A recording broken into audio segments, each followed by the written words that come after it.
for you. No matter how much education you have, the most important lesson to learn is how to do the thing that needs to be done when it needs to be done, whether you like it or not.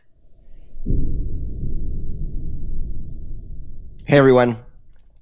When I first had the idea to start this podcast, one of the goals that I had was to create, roughly 10 to 20% of this content on history. I really think that as a society, we are very undereducated on history. And I remember when I was in university, I was taking a history course, and I was just sort of, sloughing it off. I wasn't paying a whole lot of attention to it, just trying to get through it. And I had a couple of uncles, one of them who was a veteran, who pulled me aside and they said, "Hey, like, what are you doing? This matters. You have to know this stuff. Your generation needs to know history, because if you don't, it's going to be doomed to repeat itself." So I think, in the Army of Great Men, I think we've done 26 episodes or 25, whatever it is. We've only really done one episode on history. I've been trying to get more out there, but it just hasn't happened. Today, we're going to talk about some stuff with some very important historical references. We've got my new friend, author Bob O'Connor, joining us today. I think you're really going to enjoy this episode. And so there we go. New episode, Army of Great Men. Let's go.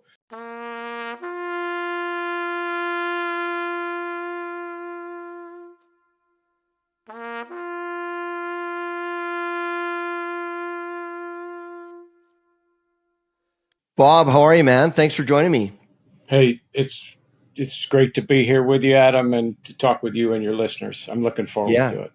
Yeah, we had a couple of false starts on this with some technical difficulties, but today we're finally ready to roll. So yeah, I'm excited. I think it's going to be a really interesting conversation. So Bob, first off, how did you get into writing? Was this, something that something like, was this your full-time job? Was this a passion project? Where did this all come from for you? Well, I think I was born with a modest gift for writing. I got in third grade, I wrote a short essay about the hot dog vendor on the corner in New York where we lived, and it got picked up in the school's annual.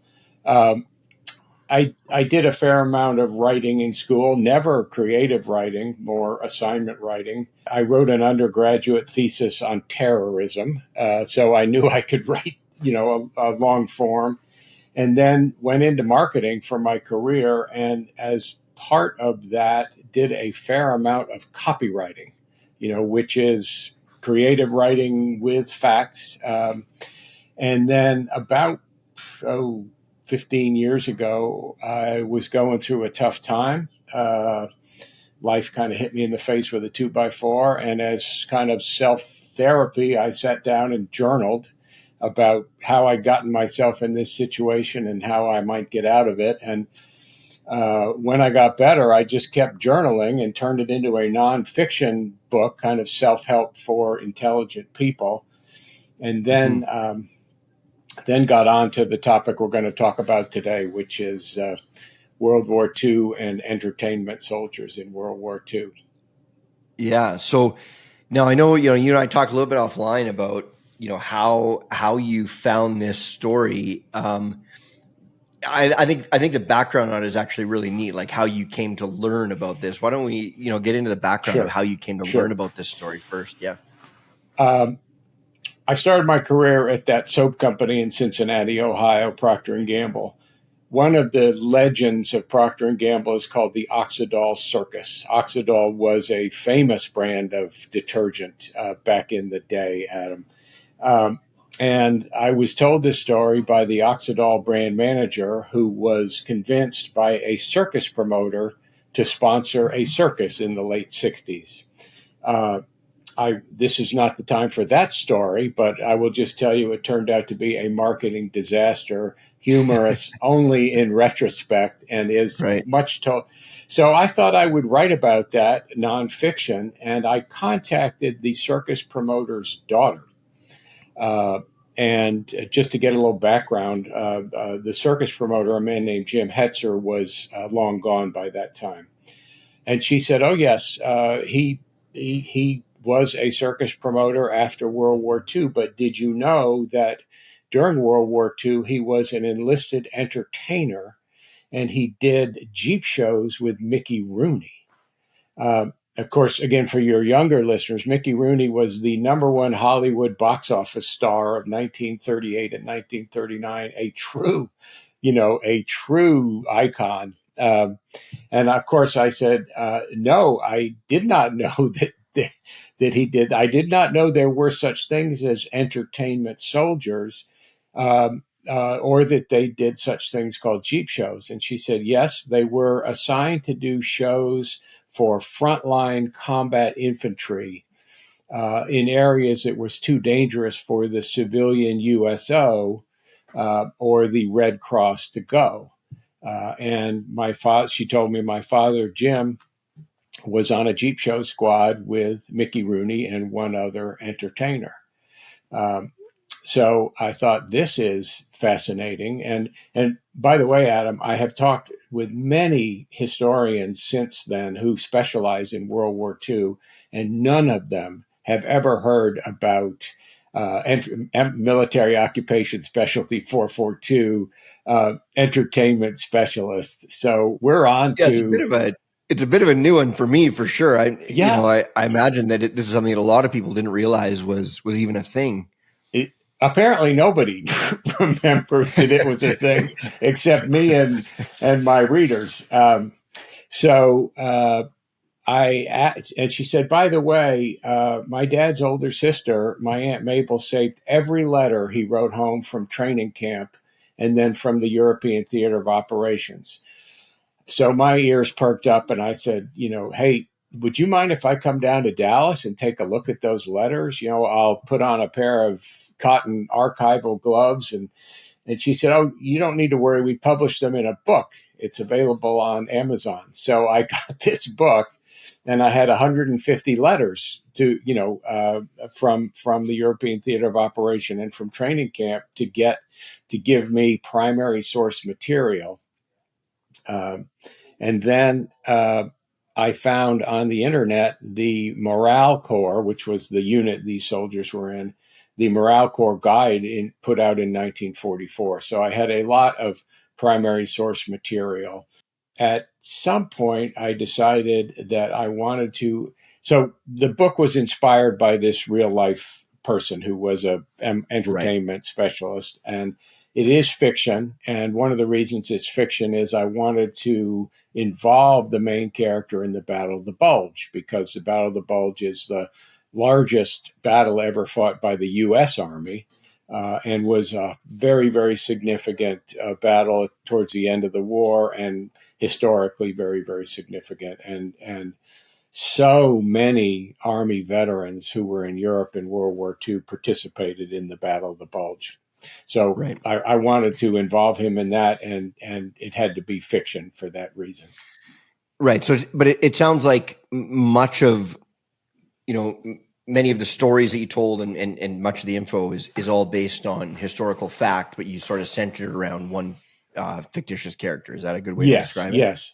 Yes. I am taking the fictitious character Jim Tanzer through the battle, through training camp, exactly how it could have been, and then over to England on the Queen Mary troop ship, which my dad took to England in World War II, and then in the European Theater of Operations. And it follows the Battle of the Bulge quite closely for the first week or 8 days of the battle, when the Germans were still threatening. So yes, it is very historically accurate.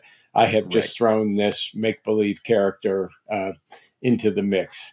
Right. Yeah, which I think is I love that concept. I think it's great. Yeah. I just wanted to make sure that I clarified that for our listeners, because it'd be pretty silly for me to come out here and say we're gonna educate you on history, and then it's just all a bunch of made up stuff. It's just the central character is made up. Yeah. Everything else around it is based on truth. Everything else around it is based on truth and research. Yeah. And I even put in a war correspondent character and stuck him in Bastogne with the main character so that he could explain to the main character, could give him the 30,000 foot, view of what was going on, because, Right.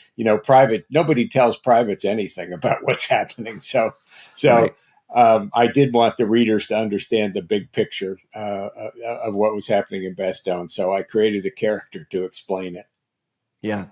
So let's go into it. Tell us, give us the story. How without ruining the book, because I hope what this does inspire, if people are interested, obviously, we're not going to cover everything in an hour, but I know that you and I offline, we talked about how so many of the things that you talked about in this book are parallels and things that people can use today, things that are needed in today's society. So why don't we kind of focus on that? Like let's tie everything back to what people can learn about from this book, learn from this book Sure. that they can apply to their lives today.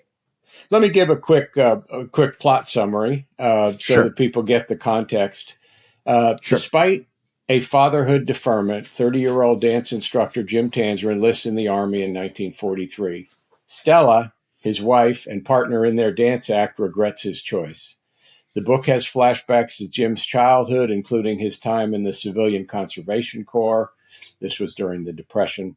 A hitch as a circus clown, and his difficulties trying to make it in show business in New York in the late 1930s. Jim enlists, goes for paratrooper, but gets assigned to the Morale Corps because of his show business background. He's classified MOS 442 entertainment specialist. After training camp, he's shipped to the European Theater of Operations and assigned to Jeep shows. As we said, 3 enlisted entertainers are driven to the front lines, where they put on small variety shows for combat infantry. Private Mickey Rooney leads Jim's squad. Separated from his squad and caught in the Battle of the Bulge, Jim retreats to Bastogne, where he is attached to Team Snafu, a hastily organized unit composed of survivors from overrun infantry companies, dismounted tankers, and artillerymen, as well as clerks, bakers, mechanics, and other rear echelon soldiers pressed into combat to support the 101st Airborne Division in Bastogne. And Adam, another little-known group or unit in World War II is indeed Team Snafu at Bastogne. They did, obviously, they were retreating or caught at Bastogne, but they were organized and did a great deal of combat and other support for the 101st Airborne Division. So I was really interested to find out about that. So, of course, I stuck Jim Tanzer, our main character, in Team Snafu, and he does many different things. Cool. After Bastogne, Jim participates in the liberation of the Ordreff concentration camp. He does a command performance with Mickey Rooney for Soviet generals, and then he serves in occupied Germany until he is shipped home in 1946.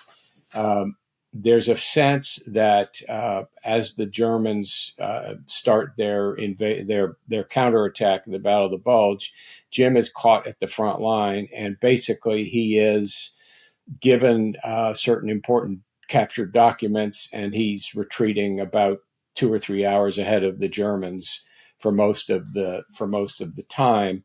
But when he gets to Bastogne, he has to turn and fight, and Right. that didn't happen by accident in my book. It's part of my philosophy of living, if you will, Adam. At some point, sometimes it's time to retreat, and sometimes it's time to turn and fight. And so it was very important for me that when Jim was retreat, it's a fighting retreat and kind of a stumbling fighting retreat. But when he gets to Bastogne, he turns and fights. And that's an important turn in the book. Right. Wow. Interesting. Yeah. Cool. And was that something, like obviously that must have happened quite a bit. There must have been people that were sort of forced in that weren't intended to. Absolutely. Team Snafu at Bastogne was certainly an example of that. Now, even if you were a telephone operator or a mechanic and had never, fired your rifle in anger, you had been to basic training, and Sure. you had been certified. So, you were certainly, when these soldiers were thrown into the fight, they acquitted themselves admirably. Sure. even if it was unfamiliar territory to them. Right. Yeah. There. You just reminded me. I can't remember the name of the movie. It was the one with Andrew Garfield where he played the medic who was a Yes, pacifist. yes, yes, Yeah. yes. In the And Pacific. like, so anybody, like whether you're a medic or a comedian, or like you had to go through it, you had to go through the Yeah. basic training, right? So they all Oh, yes. were, Right. were trained. Yeah. Yeah. Yes, absolutely. Interesting. So where does it go from there? Tell us more. From Bastogne, as I said, he after the relief of Bastogne, he couple of months later, he goes back to his job as an entertainment soldier, and a couple of months later, they do a command performance right after the Germans have surrendered in May. They do a command performance for the senior Russian commander of the Ukrainian army, which was part of the Soviet army, and then on to the liberation of a concentration camp. And I should say at this point, Adam, one of the audiences I wrote this book for, and I, like you, I love history, is people that, especially younger people, that don't really know the story of what it was like to be in the army in World War II, and really don't want to. There are many, as you'd expect, many brilliant nonfiction accounts of World War II and specific aspects of it, but for many people, they don't want to read a nonfiction historical account. They want to read a story. And so, what I have done, and the reviews have been good so far on this, is I've packed in a lot of information about what exactly it was like to be in the U.S. Army in Europe in 1944 towards the end of the war, and then during the Battle of the Bulge.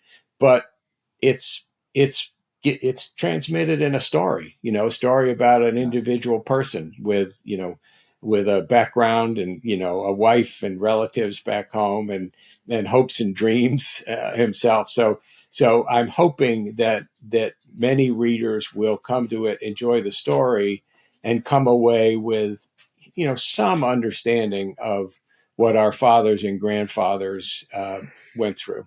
Yeah, and I'm so glad you said that, because it's something that I really feel like so many of the things that are happening today. I mean, there's so many things that were fought for back then that are kind of like, I don't know about if they're dismissed, but they're certainly taken for granted by a lot of people. Yeah. And it's my generation is like when I was in elementary school on November 11th, it's called Remembrance Day here in Canada. Everybody wears a poppy and poppy. Yeah. And there would be, I'm 47 years old. When I would be in elementary school and we'd have our Remembrance Day ceremony, there'd be veterans there who actually fought in the war. And my kids aren't seeing that, right? Like too much time. It's just not there. And I feel like the more time goes on, the less appreciation and less understanding there is for what they went through. And, even 20 years ago, like leading up to November 11th, for about, a month before, you're supposed to wear a poppy here in Canada. That's our symbol of respect for the sacrifice. And it's getting harder and harder and harder to see a poppy. Like my generation, it was like, you're almost like looked at like, where's your poppy? Oh, it fell off. Right. Like there was nobody who deliberately didn't wear one because they understood it. And now like, I talk to my kids and I'm like, hey, you're wearing your poppy to school. And they're like, Dad, nobody wears a poppy at school. Like, what are you talking about? Like, I'm not going to wear a poppy. And so then it comes down to, okay, well, you got to educate you and tell you why and teach you that. Yeah. So Bob, like what was the life of a soldier like? Like, what did they go through? Like this was, everybody knows it wasn't a pleasure cruise, but how hard was it? Like what did these men go through in the years that they served in the war? Well, first of all, there's a huge difference in the experience of frontline combat soldiers, or frontline Navy, sailors involved in battle, or airmen So if you are involved in the shooting areas, your experience is entirely different from, being in the rear echelon, being in service and supply. And, one of the reasons why I thought this topic of enlisted entertainers was so interesting is that they were kind of a rear echelon group. They were not, but on the other hand, they were constantly up at the front lines doing you know, uh, these Jeep variety shows. So they were a little bit of both. And so, let's focus on the 85%. 85% of the personnel were rear echelon and not in combat. So let's focus on the 10 to 15% of soldiers that were in combat, Right. and around the time of the battle boat. So first of all, it's extremely uncomfortable. Right. You are isolated at the front lines. You are sleeping on the ground. You are probably not changing your clothes for weeks, if not months at a time, and you are alternately quite bored or terrorized. Depending on what's going on. You get you're not getting the same food that the rear echelon is getting. You're eating a lot of K rations, which are basically canned meals. Sufficient for nutrition, but not super good. You are getting plenty of ammunition and probably gasoline, but you're not getting some of the other things, and you're certainly not getting any entertainment. Right. So the life of the combat soldier or the combat airman or the combat sailor is entirely different than the life of the support troops, and of course the life of the support troops is entirely different from civilian life. These young men, even if they were in support and supply, well, they're giving up 2 to 3 years of their young lives. They're shipped far away from home. They're shipped around the world, and who knows when they're going to be called into combat, as our Yeah. protagonist was during the Battle of the Bulge. So it's a very difficult life for the frontline combat soldier, and for the infantry on the ground. What I found is, they would say towards the end, they were their number one source of morale was each other. They would tell you, and I'm sure that the Canadian veterans who were just north during the Battle of the Bulge, it was a very large Canadian unit under Montgomery, and in fact, they were the backup. If the Germans had made a significant progress, they were going to run into the Canadian and British forces by the River Meuse. Um, so, so it was a very, very difficult experience for combat soldiers, and they felt somewhat isolated, and they looked to each other for support, and they really, in many instances, kind of lived for each other. Uh, Kind of forgot about fighting for democracy and freedom and all that, and really ended up Fight for each other. Yeah. fighting for each other, and the relationships of combat soldiers were very, very profound, Yeah. as you'd expect. Yeah, it's interesting. Like one of the things that you said. I mean, I've heard a number of historians talk about this. That one of the things that people don't appreciate about war, because anytime we see highlights for war or anything like that, we see the parts that are the most action. But almost everything they do there is just sitting and waiting. Like they say, it's just the most boring thing in the world. You literally just sit and wait for something to happen. For not not hours, like weeks and months. Like you just sit and wait and wait and wait. So when we see like documentaries or this or Yeah, that, like we storming see, the beach. Yeah, they talk yeah, about just how just incredibly boring it is. So yeah, I can imagine you're sitting around with the men you're serving with.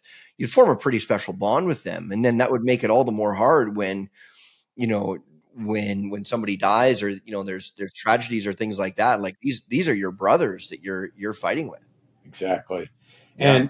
And U.S. infantry was never rotated out. There was no, there was no, there was no thing of like, well, you do this for 12 months and then we rotate you back to the States. Yeah.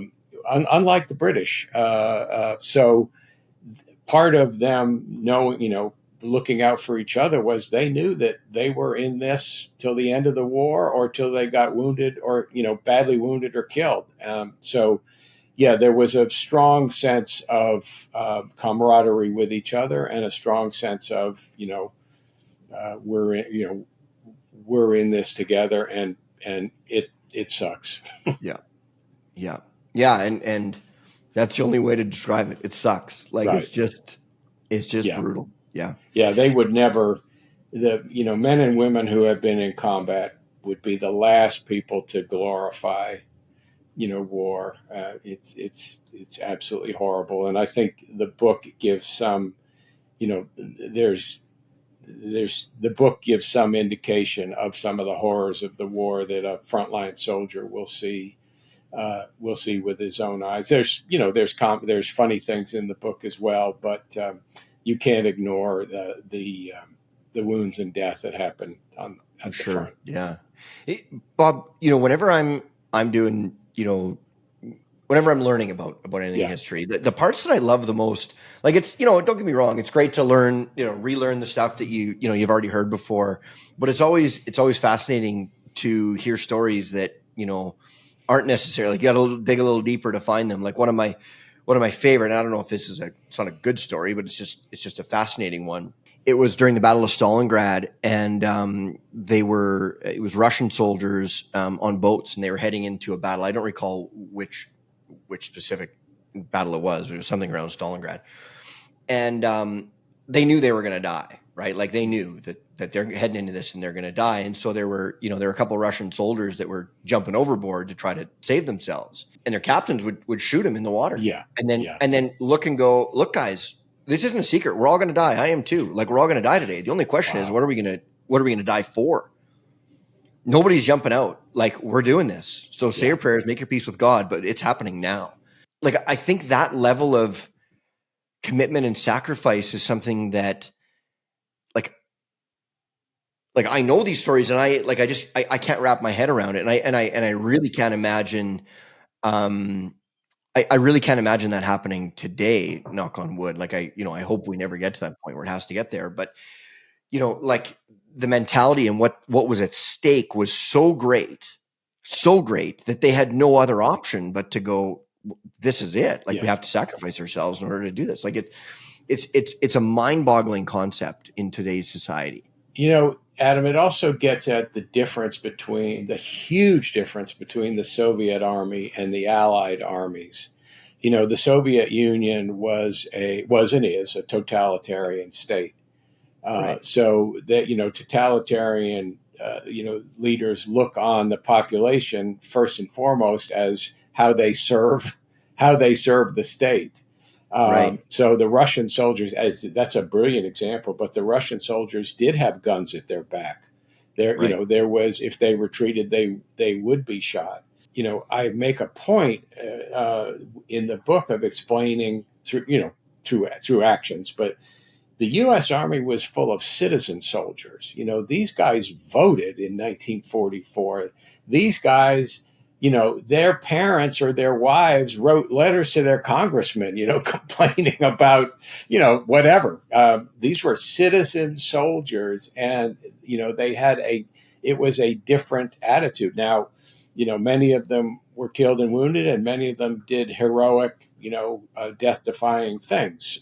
But it was a different kind of war when you had the totalitarian German army in the East against the Soviet army. And in fact, there was a fairly famous or notorious massacre of captured American soldiers during the Battle of the Bulge at a little town called Malmedy. Well, part of the reason for this was the troops that did the massacre, the SS troops, had been brought back from the Russian front.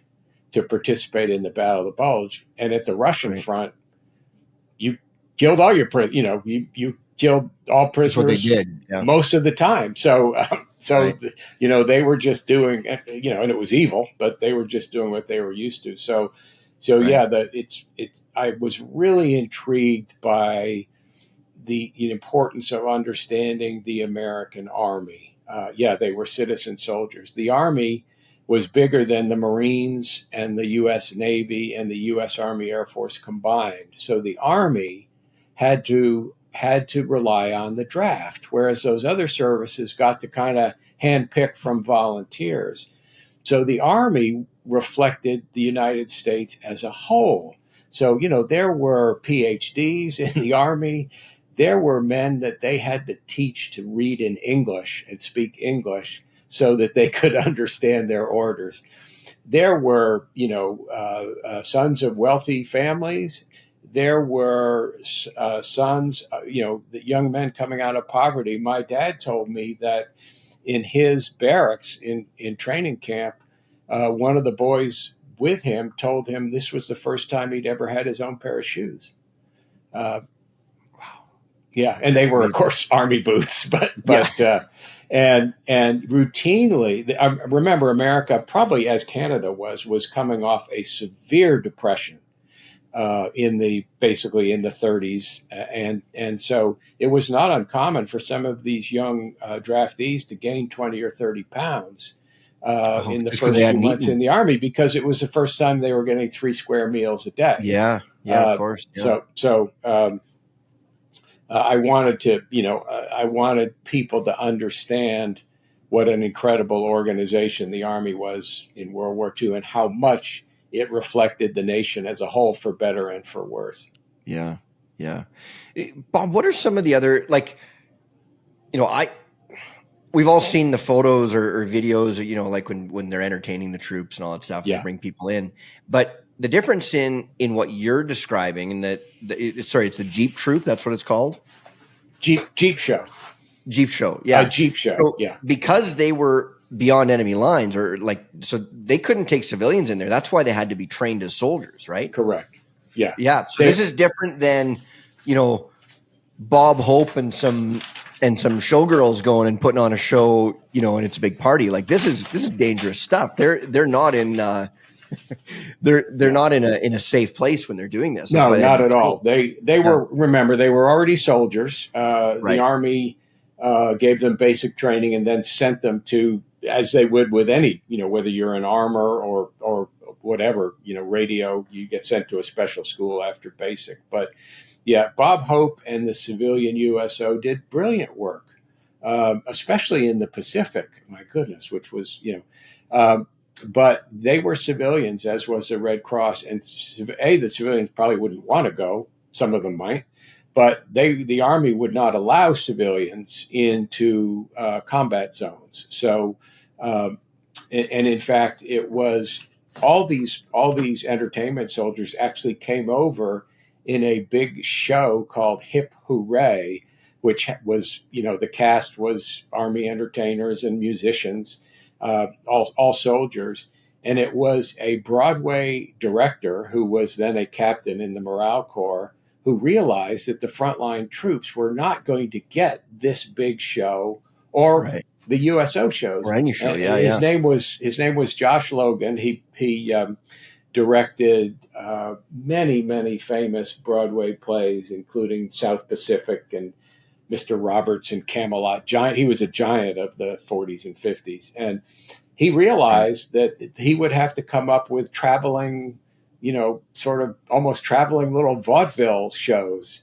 And so, it was his idea: take 3 entertainers and send them to the front lines with a driver in a Jeep. And they would always, one of the entertainers would play an instrument. It was often an organ, it was often or a guitar, and they would do comedy routines. They'd sing and dance, and they would always pull a soldier out of the audience who had some talent. Maybe he could do a terrible impression of Edward G. Robinson, or, he could sing, or maybe he, could dance a little. So they would always pull a soldier out of the audience to perform for his buddies. And then they would stay behind after the show, smoke a few cigarettes, drink some coffee, sign some. Mickey Rooney would sign some autographs. And one of the things I learned was it was the talk, the talk and the camaraderie after the show that meant as much to the soldiers in the audience as the show itself. Yeah. One of the things was the USO shows in the rear echelon. After they were over, the officers crowded around the pretty girls and the stars, and the enlisted men never got anywhere near them. Whereas at the front, the enlisted men were right there, and they got to shake hands with Mickey Rooney afterwards, and get an autograph and smoke a cigarette. So it was the just as much of the show. It was the fact that these guys were present for the combat infantry. They were present and for these guys going through such a tough time. And I apply that thinking to civilian life, in that if we have a friend or a relative that's really going through a tough time, they don't really need us to come and solve all their problems for them. What they need us to do is to just be present, sit down with them and just, you don't even have to ask them how they're feeling. You talk about the ball game or whatever, or just do a crossword. But and that's what I found with these Jeep shows, and with the British and Canadian entertainers who did the same things for the other Allied troops, is it was the being present that was, the most appreciated. These guys came all this way. They put themselves in danger. They did a nice show, and, here they are with us. So they have some, if you're a combat infantry, they have some idea of what it's like up here.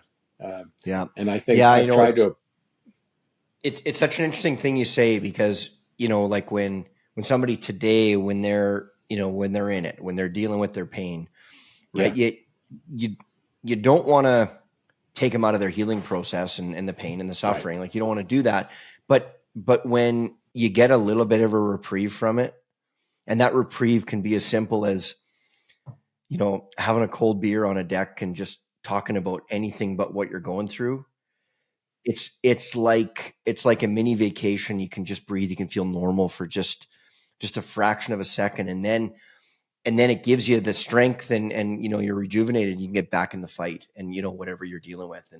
And so that parallel, it's absolutely brilliant. I mean, I'm sure, when you were going through your stuff, I can think back to mine, like I'll never forget the people who reached out and just said, "Hey man, I'm thinking of you. Let's talk. What can I do for you? Let's do lunch. Let's go get lunch. Let's go for lunch. Absolutely. Let's do whatever." Right. And, and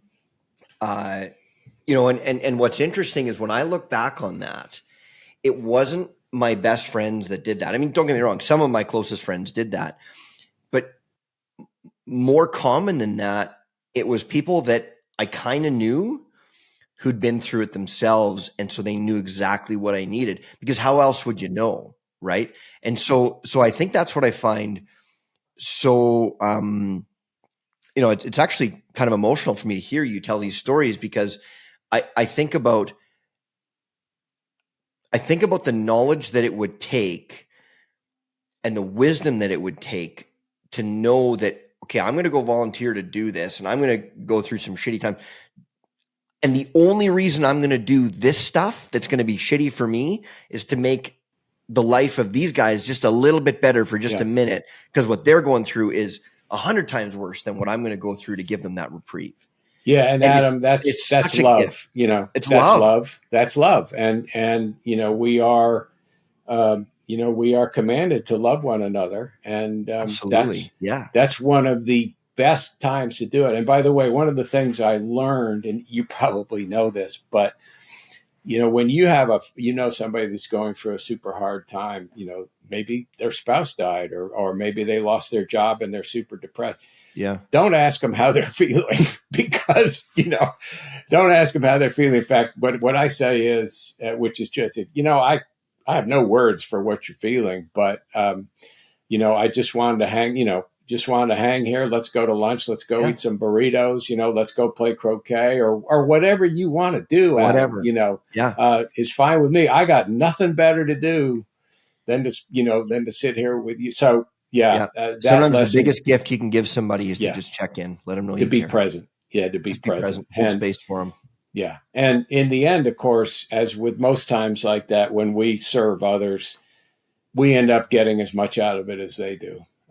There's something about serving others that is very, very satisfying. Well, it's you never want to, use somebody else's pain or take advantage of somebody else's pain, like nothing like that. But it generally gives you a lot of gratitude for what you have when you see that somebody's lost something so dear to them. Right. Yeah. Like you just go, oh man, what am I complaining about? Like, good point.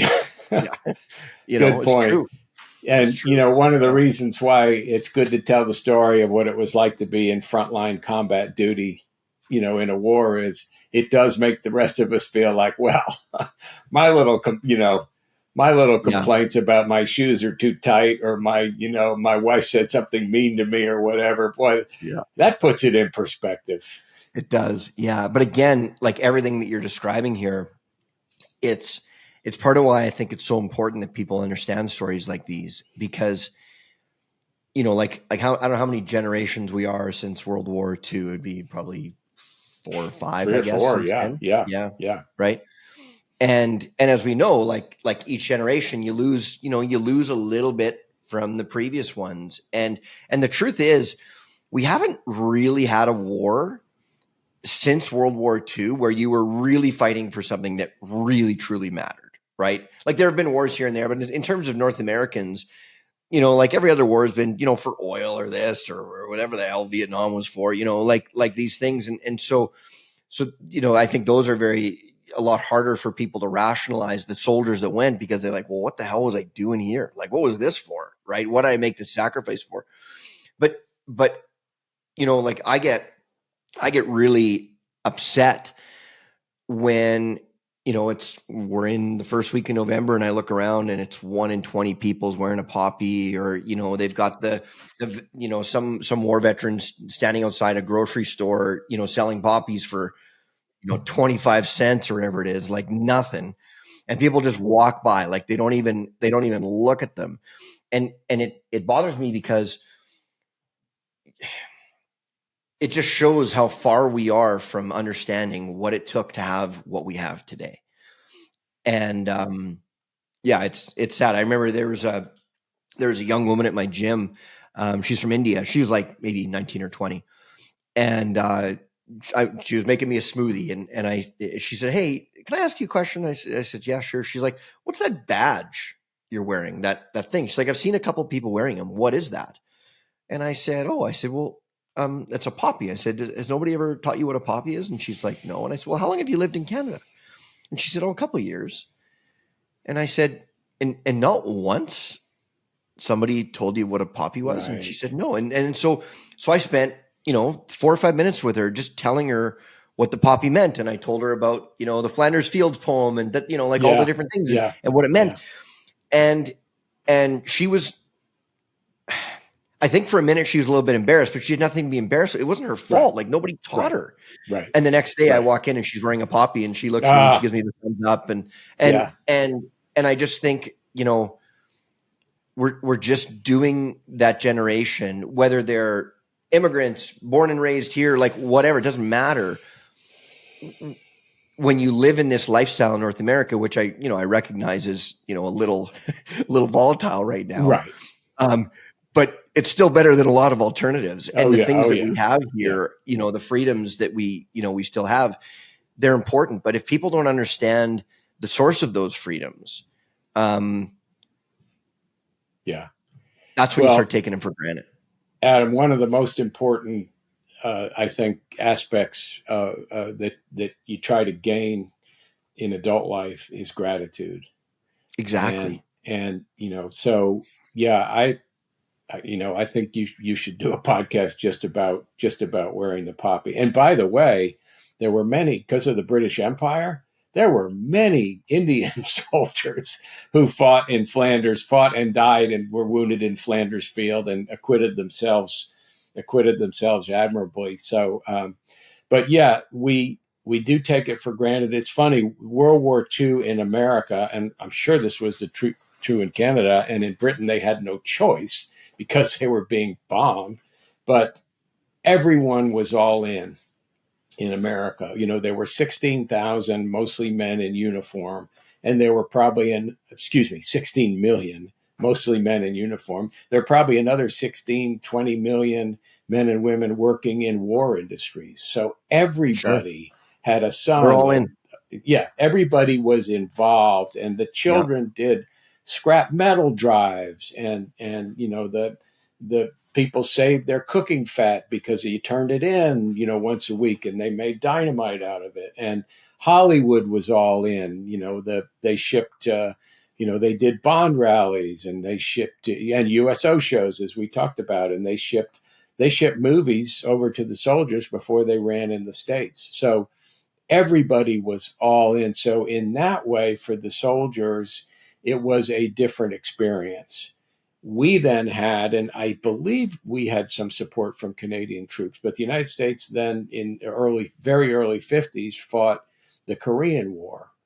It wasn't the same. I mean, America was aware of it, and there weren't protests of it, but it was no all in, support thing. And then, in the mid 60s, as you well know, America fought the Vietnam War, and not only was everyone all in, half the people were against it, and for some pretty good reasons. So yeah, we will probably never recapture, and let's not have another World War, by the way, because it's horrible, but we'll never recapture this spirit because we'll probably never draft every young man from 18, to 26 and put them all in uniform at the same time. Well, and we're also too divided, right? Yeah. Like, I think about this a lot. Like, I think the last time that, Canada and the United States are generally, mostly on the same page when you look at history. I think the last time that we were all united, like common goal, common enemy, everything was 9/11. Everybody went, okay, well, we got to come together. It's the last time I remember, both sides of the House standing up and applauding in Congress, and Republicans, everybody came together because there was no choice. Like, no. Okay, we can fight amongst ourselves, but when it comes to this, like, we're one family, we're one team. I'm not sure that there's something that could happen today that would unite us. I really don't. I think that if there was another war or this, that, and based on what's happening today, like that is a real possibility. I think we'd be as divided internally as we'd be externally. I really do. I don't know that there's something that could unite us right now, which is, I don't know. It's too bad, but it depends on the external threat. It depends on the external threat. If we got, invaded by Martians, as in that movie, we would probably all pull together. But it's funny you say that, because when I lay awake at night, like I think about all these different scenarios, and I've got one of these brains that just won't stop. And that's the one that I come to. It's like, well, what would it take? Oh yeah, aliens. Like that would literally be it. Like we're fighting Martians, right? Like that would, because I just don't see it otherwise. But Bob, we've got about 10 minutes left here. Okay. What are some of the other parallels, in what you saw back then? What are some of the things that you think people today and maybe especially young men, which is, ultimately what this show was sort of put out to do, is to help mentor young men. What are some of the things or some of the other things that you think, a 25-year-old man from Wisconsin should know that maybe he doesn't, based on what you've learned in World War II? One thing immediately comes to mind, and it's meant a lot to me. My father, who was in World War II and did not talk about it, as many men did not talk about their never. Like, did he ever tell you about it? He did tell me that story about the boy who this was his first pair of shoes, and maybe one or two others. And of course, I was self-centered and a kid, and I didn't sit him Sure. down and say, in 30 years I'm going to write a book about World War II. So tell me, Yeah. I didn't know what I was going to do. So, Sure. but my father, after he died, I was packing up some of his things. He actually went to a veterans hospital. He was quite ill, so I was packing up some of his things, and he had a poster. It was about this big, and it was a quote by a guy named Thomas Huxley, Aldous Huxley's father, for people who know literature. And, the quote was so meaningful to me. It was, no matter how much education, I'll paraphrase it for you, no matter how much education you have, the most important lesson to learn is how to do the thing that needs to be done when it needs to be done, whether you like it or not. And, my dad had this poster, and I thought, I wonder if that was a source of inspiration for him or if it was like a scourge. And Right. it certainly, at that time in my life, I looked at that and I thought, I really haven't followed that precept. I often, when the hard things present themselves, I often kind of find a way to skate by or step around or whatever. So there's two parts of that I would tell, my son or any young man. One is, yeah, you got to do what needs to be done, which takes fortitude and takes, sitting down and doing it. But the other thing is you've got to apply judgment. The thing that needs to be done, you got to figure, we often do things, that very actively, almost, frenetically, possibly we do things, but those aren't probably the things that need to be done. So there's 2 points to that quote. One is, yeah, you got to face up to the hard things because they only get worse if you procrastinate. As you know, That's right. hard things earn compound interest. When you don't do them. And then secondly, you've got to apply some judgment about what are those things that need to be done. A classic example is, with a really close friend or a sibling or even a spouse, sometimes it's hard to do the relationship work, to really be honest, to really make yourself vulnerable to your friend, to your spouse, to your sibling. But the more you put it off, the harder it gets. And at some point you have put it off so long that the relationship can't be repaired. So, well, yeah, and that's such a common thing in today's society, right? I mean, we're grooming everybody to run away from the things that are hard, right? And so they just do it. Well, one day it's going to catch them. Yeah, that hard thing's going to catch them, and absolutely. then they have no choice but to deal with it, right? Right. And that's why so many people they flat out refuse to do the work until they've hit rock bottom. They have no choice. That's when they do it because they've been taught to run, until they get there. So that's a really great quote. Yeah, do the Thomas Huxley. I'm sure it's online. Do the thing that needs to be done when it needs to be done, whether you like it or not. Because of course you're not going to like it. Of course, no. I mean, if you like it, you would have done it already. Exactly. Yeah, and you can apply that to relationships, work, money, health. Yep. I don't care what area you're talking about. It applies to them all. But, I'm guessing inspired by, things like the stories that you talked about there, because I don't know how they would have rationalized doing what they were doing without something like that. Right. Like nobody was there because they wanted to be. This wasn't exactly right. Yeah. Exactly right. Yeah. Yeah, man, Bob, this was such an interesting conversation. It's fascinating. And I'm really glad we did this. Do you have a copy of your book you can hold up, show everybody?